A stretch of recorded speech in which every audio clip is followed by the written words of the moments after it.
Inappropriate behaviour at work. The resignation of Gavin Williamson after it emerged he'd sent offensive text messages to colleagues has prompted all sorts of questions about how we treat each other in the workplace, not only in politics, but across all industries. Let's talk to David Greenhalgh, who's an expert in employment law at Excello Law. Good morning, David. Good morning. Fingernails in the office, cutting them, is that acceptable or not, do you think? Not in my opinion, no.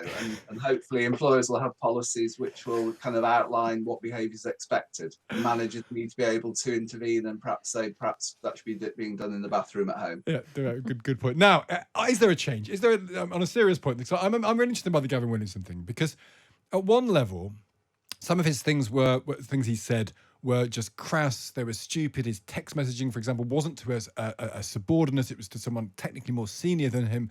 And yet the word bullying has been used. Are we sort of hyper conscious about bullying in the workplace? And has that changed over the last few years? I'm not sure it's changed. I mean, there's definitely more awareness of behaviour because of what's in the news at the moment. I mean, there's no legal definition of bullying, so it's hard to pin it down. But clearly some of the things reported, if they're true, could be offending other people in the workplace, could be intimidating people. And if this behaviour is, if somebody's being treated less favourably because of something that's protected by discrimination law, of course, there could also be discrimination.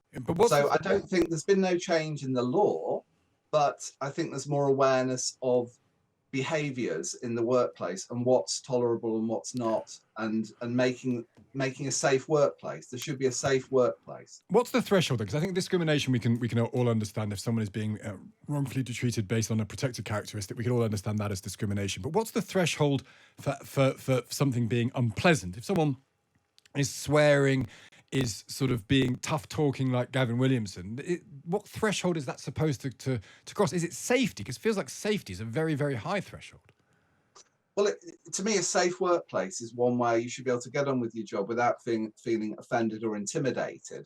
And if the behaviour trashes the employment relationship because that whole trust and confidence in your employer to protect you in the workplace is gone, then you hit a threshold potentially, which would be breach of your employment contract.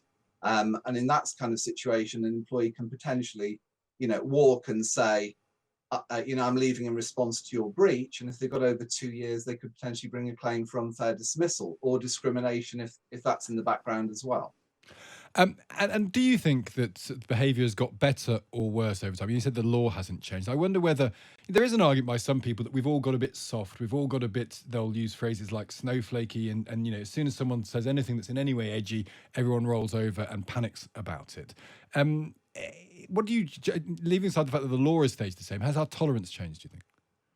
I think our tolerance perhaps is changing, and perhaps employees are more prepared, if they feel safe in doing so, to stand up and to call out this kind of behaviour. But I think the question is more about, is somebody doing a job well in the workplace?